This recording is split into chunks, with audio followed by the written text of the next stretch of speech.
Que a paz do Senhor esteja sobre sua vida. Hoje, damos sequência ao nosso estudo do livro do profeta Jeremias, chegando ao capítulo 15. Este capítulo se inicia com uma declaração solene da parte do Senhor. Mesmo que Moisés e Samuel, grandes intercessores da história de Israel, se colocassem diante de Deus por Judá, ainda assim não haveria livramento. Isso revela a profundidade do juízo que pairava sobre a nação. O povo havia ultrapassado o limite da misericórdia, desprezando os chamados ao arrependimento, resistindo aos profetas e persistindo em sua idolatria e rebeldia. A dureza da mensagem, no entanto, não é isenta de emoção. O próprio Jeremias, diante do que escuta, desabafa com o Senhor. Ele expressa sua dor, solidão, angústia e até desejo de não ter nascido.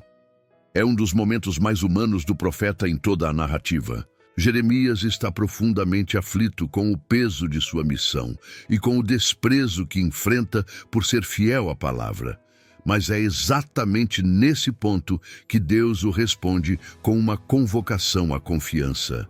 Se tu voltares, eu te restaurarei. Apesar do juízo iminente sobre Judá, há uma promessa de restauração pessoal para o profeta, caso ele permaneça firme e separado do erro. Este capítulo nos mostra o equilíbrio entre justiça e misericórdia, disciplina e encorajamento. Enquanto Deus decreta juízo contra a nação, ele fortalece o coração de Jeremias, prometendo-lhe livramento, constância e propósito. A missão profética não é fácil, mas é sustentada pela presença do Senhor. Jeremias aprende que mesmo quando os homens rejeitam a verdade, Deus jamais abandona os que são fiéis à sua voz. Jeremias 15 é um convite à reflexão sobre o limite da intercessão, sobre o preço da fidelidade e sobre a graça que sustenta os servos de Deus em meio ao caos. Aqui encontramos um Deus que julga com justiça, mas que também restaura aqueles que se mantêm puros em meio à corrupção. Que este estudo fale profundamente ao seu coração e fortaleça sua fé, mesmo em tempos difíceis. Agora, convido você a acompanhar comigo a leitura do capítulo 15 do livro do profeta Jeremias. Disse-me, porém, o Senhor: ainda que Moisés e Samuel se pusessem diante de mim, não estaria a minha alma com este povo. Lança-os de diante da minha face e saiam.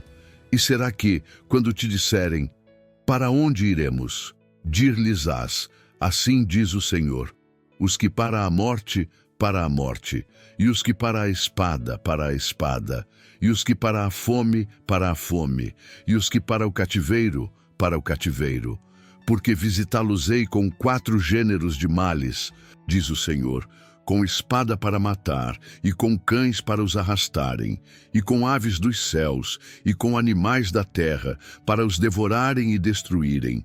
Entregá-los-ei ao desterro em todos os reinos da terra, por causa de Manassés, filho de Ezequias, rei de Judá, e por tudo quanto fez em Jerusalém. Porque quem se compadeceria de ti, ó Jerusalém? Ou quem se entristeceria por ti? Ou quem se desviaria a perguntar pela tua paz? Tu me deixaste, diz o Senhor, e tornaste-te para trás. Por isso estenderei a minha mão contra ti e te destruirei. Já estou cansado de me arrepender. E padejá-los-ei com a pá nas portas da terra. Já desfilhei e destruí o meu povo. Não voltaram dos seus caminhos. As suas viúvas mais se multiplicaram do que a areia dos mares. Trouxe ao meio-dia um destruidor sobre a mãe dos jovens. Fiz que caísse de repente sobre ela e enchesse a cidade de terrores. A que dava à luz 7 se enfraqueceu. Expirou a sua alma, pôs-se-lhe o sol sendo ainda de dia, confundiu-se e envergonhou-se. E os que ficarem dela entregarei à espada, diante dos seus inimigos, diz o Senhor. Ai de mim, minha mãe, porque me deste à luz homem de rixa e homem de contendas para toda a terra. Nunca lhes emprestei com usura, nem eles me emprestaram com usura, todavia cada um deles me amaldiçoa. Disse o Senhor: De certo que o teu remanescente será para o bem. De certo, no tempo da calamidade e no tempo da angústia, farei que o inimigo te dirija súplicas. Pode alguém quebrar o ferro do norte ou o aço? As tuas riquezas e os teus tesouros entregarei sem preço ao saque. E isso por todos os teus pecados, mesmo em todos os teus limites. E te farei passar aos teus inimigos numa terra que não conheces. Porque o fogo se acendeu em minha ira, e sobre vós arderá. Tu, ó Senhor, o sabes. Lembra-te de mim e visita-me e vinga-me dos meus perseguidores. Não me arrebates por tua longanimidade. Sabe que por amor de ti tenho sofrido afronta. Achando-se as tuas palavras, logo as comi, e a tua palavra foi para mim o gozo e a alegria do meu coração.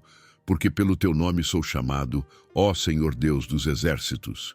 Nunca me assentei na assembleia dos zombadores, nem me regozijei. Por causa da tua mão me assentei solitário, pois me encheste de indignação. Porque dura a minha dor continuamente, e a minha ferida me dói, e já não admite cura. Serias tu para mim como coisa mentirosa e como águas inconstantes? Portanto, assim diz o Senhor: se tu voltares, então te trarei e estarás diante de mim. E se apartares o precioso do vil, serás como a minha boca. Tornem-se eles para ti, mas não voltes tu para eles. Eu te porei contra este povo como forte muro de bronze, e pelejarão contra ti, mas não prevalecerão contra ti, porque eu sou contigo para te guardar, para te livrar deles, diz o Senhor. E arrebatar-te-ei da mão dos malignos, e livrar-te-ei da mão dos fortes. O capítulo 15 se inicia com uma declaração impactante. Ainda que Moisés e Samuel se pusessem diante de mim, não seria favorável a este povo. Dessa afirmação mostra o quanto o juízo de Deus sobre Judá havia se firmado. Moisés e Samuel foram dois dos maiores intercessores da história de Israel. Ambos clamaram pelo povo em momentos críticos e suas orações moveram o coração de Deus. No entanto, agora, nem mesmo esse tipo de intercessão seria suficiente. O povo havia rejeitado repetidamente os avisos, resistido à correção e endurecido o coração. A paciência divina, embora longa, havia chegado ao limite. O Senhor então ordena: lança-os fora da minha presença e saiam. A ordem é clara: não há mais espaço para permanecerem diante de Deus enquanto insistem em seus caminhos perversos. A consequência da obstinação espiritual é o afastamento da presença do Senhor. Deus não está indiferente, está ofendido em sua santidade. A persistência do povo em se apegar aos ídolos, aos falsos profetas e à religiosidade vazia o afastou da fonte da vida. E agora, o tempo da colheita chegou. Eles rejeitaram a presença de Deus e agora são rejeitados por Ele em juízo. As sentenças são duras e bem definidas. Os que forem para a morte, para a morte. Os que forem para a espada, para a espada. Os que forem para a fome, para a fome. E os que forem para o cativeiro, para o cativeiro. É como se não houvesse mais alternativas. Cada destino trágico reflete a consequência direta da escolha do povo. A justiça de Deus se manifesta não apenas naquilo que Ele permite, mas naquilo que Ele havia anunciado com antecedência, através dos profetas. O juízo vem com precisão porque foi precedido de muitos avisos ignorados. Deus ainda diz que entregará o povo ao espanto para todos os reinos da terra. A nação que deveria ser exemplo de santidade se tornará motivo de espanto e vergonha diante dos outros povos. A sua queda será visível, pública e irreversível, não por falta de amor divino, mas por recusa humana. O texto menciona Manassés, rei de Judá, como símbolo dessa corrupção. Ele foi um dos reis mais perversos da história da nação. E suas abominações deixaram marcas profundas. Mesmo depois de sua morte, as sementes que plantou continuavam a frutificar em idolatria e rebeldia. O texto segue revelando a severidade do juízo sobre Judá. Quem, pois, terá piedade de ti, ó Jerusalém?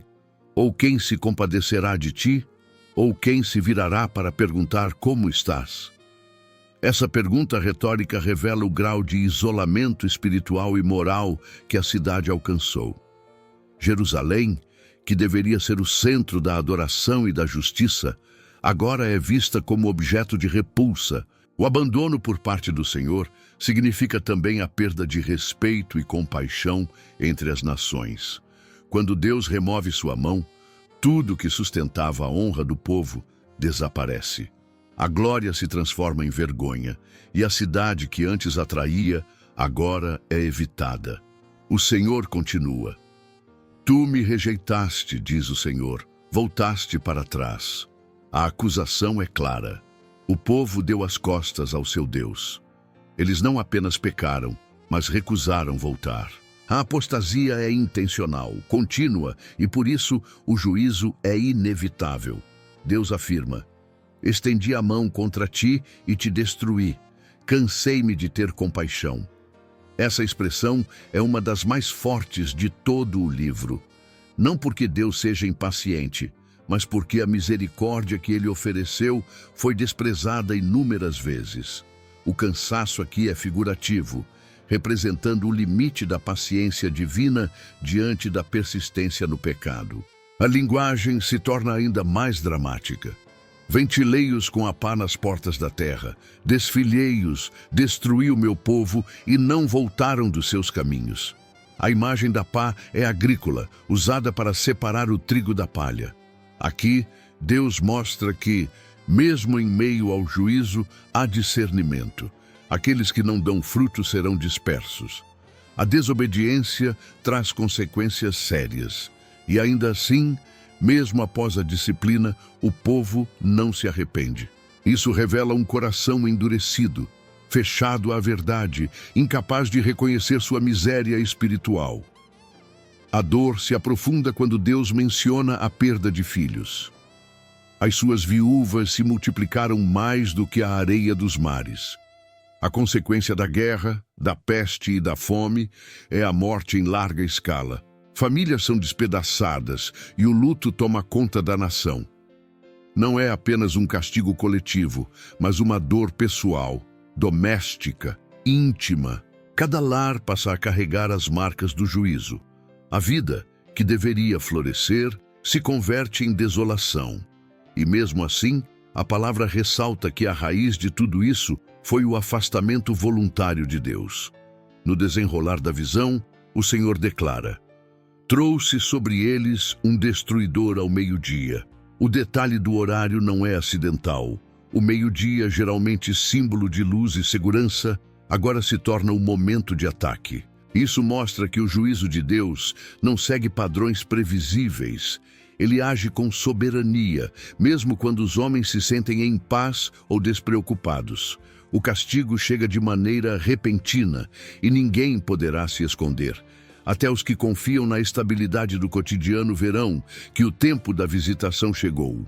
A segurança humana, sem Deus, é sempre ilusória. A calamidade anunciada atinge profundamente. Fiz que caísse sobre ela, de repente, angústia e terrores. A descrição reforça que a disciplina do Senhor não é apenas externa, mas atinge a alma. Não é apenas destruição material, mas um colapso emocional e espiritual. A angústia é a dor interna que consome. O terror é o medo paralisante que se espalha como sombra.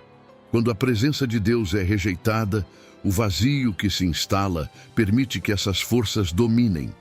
Jerusalém, que deveria ser a habitação da paz, se torna cenário de inquietação e desespero. Jeremias então volta sua atenção à própria dor e diz: ai de mim, minha mãe, porque me deste à luz homem de contenda e homem de discórdia para toda a terra. O profeta revela o peso de sua vocação. Ele não é odiado por causa de pecados pessoais, mas por ser a voz da verdade em meio a um povo que prefere a mentira. Sua existência se tornou uma provocação constante. Ele é alvo de rejeição, não apenas dos ímpios, mas também dos que deveriam ser seus irmãos. Isso revela a solidão do verdadeiro ministério profético. Ser fiel à palavra de Deus frequentemente implica em oposição dos homens.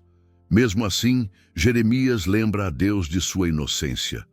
Não emprestei, nem me emprestaram, e contudo cada um deles me amaldiçoa. Ele nunca abusou de sua posição, não explorou ninguém, não exigiu nada indevido. Sua conduta foi reta. Ainda assim, é tratado como inimigo. Essa confissão mostra a luta interior do profeta. Um homem justo que colhe desprezo apenas por obedecer ao Senhor. É nesse ponto que muitos servos se enfraquecem, mas Jeremias, mesmo ferido, continua clamando, e Deus não o abandona. A seguir, o Senhor lhe trará uma resposta que o restaurará em seu propósito. O Senhor, vendo o abatimento do profeta, responde com uma promessa e um chamado. Certamente te fortalecerei para o bem. Mesmo em meio à dor e ao isolamento, Deus assegura a Jeremias que ele está no controle e que há um propósito em sua aflição. O sofrimento não será inútil. A fidelidade do profeta será recompensada, não com alívio imediato, mas com força interior, sustento espiritual e comunhão com o Senhor. Essa é uma resposta profundamente pastoral. Deus não nega a dor, mas promete estar presente no meio dela, fortalecendo o seu servo para suportar e cumprir o chamado. O Senhor continua: farei com que o inimigo te suplice no tempo da calamidade. Essa afirmação revela que o profeta, embora rejeitado agora, será reconhecido no tempo certo. Quando o juízo alcançar a nação, aqueles que desprezaram a verdade buscarão a palavra que antes ignoraram. Esse é um princípio espiritual importante. O que é rejeitado em tempos de aparente segurança será valorizado quando a crise vier. A verdade permanece, ainda que os homens a neguem por um tempo. Deus honra os que permanecem fiéis, mesmo quando a multidão os ignora. A promessa de Deus também é de proteção. Livrar-te-ei das mãos dos malignos e redimir-te-ei das mãos dos fortes. Aqui o Senhor reafirma sua aliança com Jeremias.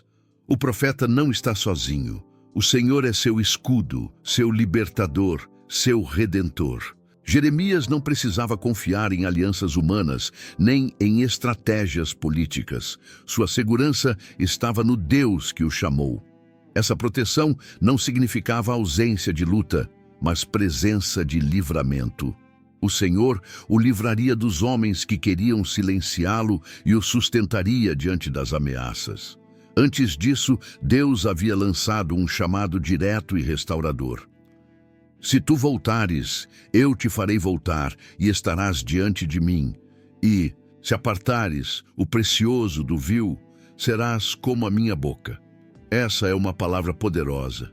Deus não está repreendendo Jeremias por pecado moral, mas o está exortando a continuar firme, sem permitir que o desânimo o contamine. O profeta deveria manter a pureza de sua mensagem, sem se misturar com os lamentos vazios ou as palavras dos falsos profetas. Separar o precioso do vil é o chamado do servo fiel. Preservar a palavra pura em meio à confusão do engano. A palavra do Senhor a Jeremias se conclui neste capítulo com uma reafirmação da missão e uma promessa de sustentação. Serás como a minha boca. Essa é uma das declarações mais preciosas que um profeta pode receber. Não apenas falar em nome de Deus, mas ser a própria extensão da voz divina entre o povo. Isso exige pureza, coragem e absoluta dependência do Senhor. Jeremias, muitas vezes incompreendido, caluniado e perseguido, recebe aqui o selo do seu ministério. Deus o usará com autoridade, e sua palavra terá o peso da verdade que transforma. O Senhor adverte: tornem-se eles para ti, mas tu não te voltes para eles. Esse conselho é essencial para a firmeza de todo aquele que carrega uma vocação profética. Jeremias não deveria moldar sua mensagem à vontade do povo, nem adaptar sua postura para agradar. Pelo contrário, era o povo quem precisava se converter à verdade que Jeremias proclamava. O servo de Deus deve ser firme em seu chamado, inabalável na palavra e guiado somente pela voz do Senhor, ainda que isso o coloque em oposição a muitos. O verdadeiro ministério exige essa postura: firmeza sem arrogância, constância sem transigência. Então, Deus sela sua promessa: e te porei contra este povo por muro forte de bronze. A imagem é de resistência. Jeremias não será frágil, mas uma fortaleza. Os ataques virão, mas ele não será vencido. O bronze na cultura bíblica é símbolo de resistência, julgamento e pureza. O profeta será como um muro que não se quebra, mesmo sob pressão. Essa força, porém, não virá de sua natureza, mas do próprio Deus. Pelejarão contra ti, mas não prevalecerão, porque eu sou contigo para te livrar e para te salvar. A vitória de Jeremias está na presença do Senhor que o sustenta. Por fim, Deus afirma: arrebatar-te-ei das mãos dos malignos e livrar-te-ei das mãos dos fortes. Essa é a garantia da fidelidade divina. Os inimigos serão reais, as batalhas serão intensas, mas o livramento é certo. Jeremias não caminha sozinho. A cada passo, o Senhor está ao seu lado. Ele não foi chamado para agradar, mas para obedecer. E aquele que obedece pode contar com a fidelidade daquele que o enviou. O capítulo termina assim, com uma tensão entre o peso da missão e o consolo da presença de Deus. Um lembrete de que, mesmo em meio à rejeição, há segurança no centro da vontade do Senhor. Agora convido você para uma breve oração. Senhor, meu Deus e Pai, te agradecemos por tua palavra que nos confronta, fortalece e consola. Vimos hoje como Jeremias, mesmo em meio ao desprezo e à solidão, permaneceu fiel à tua voz. E tu, Senhor, o sustentaste como muro de bronze, reafirmaste o seu chamado e prometeste livramento. Pedimos que também sejamos encontrados fiéis em nossos dias, mesmo quando a verdade for rejeitada, mesmo quando a oposição se levantar. Fortalece-nos, Pai, para que sejamos como a tua boca, falando com integridade, agindo com temor e vivendo com coragem. Livra-nos das mãos dos fortes, guarda-nos no teu propósito, e que jamais troquemos a tua presença por aceitação humana. Em nome de Jesus Cristo, nosso Senhor e Salvador, oramos e agradecemos. Amém. Agradecemos pela sua presença aqui neste canal de estudo, onde vimos o capítulo 15 de Jeremias. Prepare-se para nosso próximo estudo, que será o capítulo 16. Se esta mensagem tocou o seu coração, compartilhe-a com aqueles que precisam ouvir sobre o amor, a justiça e a soberania de Deus. Cada compartilhamento é uma semente lançada em solo fértil, e o Senhor, em sua infinita graça, abençoa aqueles que dedicam suas vidas a espalhar a verdade de sua palavra. Junte-se a nós nesta missão de alcançar mais vidas com a mensagem do Evangelho. Compartilhe este estudo com amigos, familiares e em suas redes sociais, permitindo que mais pessoas conheçam a fidelidade do Senhor e encontrem segurança em sua presença. Que o Senhor abençoe sua vida abundantemente, renove suas forças e o guie em cada passo do caminho. Amém.